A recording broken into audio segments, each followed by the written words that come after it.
Welcome to my YouTube channel, Tony Su Vega, your feng shui guru and paranormal expert. 3H Himala, Hiwaga, Hinagap. Number 6.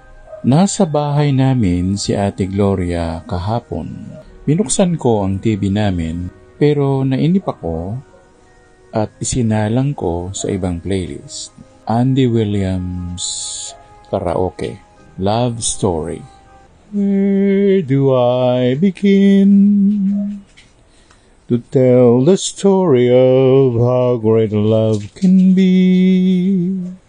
Nako, may nakasilip sa pintuan namin. Si Ate Gloria. Ang sabi niya, pambihira. Sa iyo ko lang pala marinig yung kanta na yan. Paborito ko yan.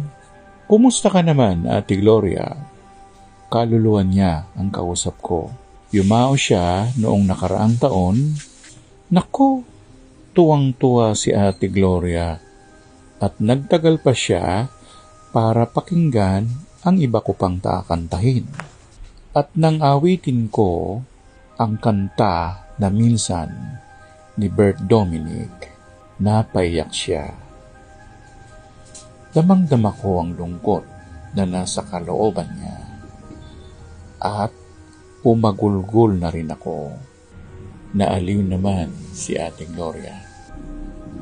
Sa kasagsagan ng panahon, nang ako ay nasa ospital nga, si Ate Gloria ay dinalaw ko pa bago ako ma-hospital. Si Ate Gloria naman ay maganda na ang kalagayan niya. Nakaakyat na siya sa langit. Ang magandang balita sa kanya ay nawala na ang kalungkutan ng kanyang puso.